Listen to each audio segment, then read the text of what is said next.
By now, you have explored how to engage stakeholders and right holders meaningfully and how to put safeguards in place to avoid harm and maximize benefits. But having the right people at the table and the right protections on paper still leaves one critical question.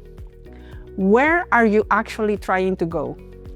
Restoration programs that succeed and endure are those that start with clarity of purpose. They don't just list activities. They define why those activities matter, what changes they aim to achieve, and how progress will be measured. This is where strategy comes in.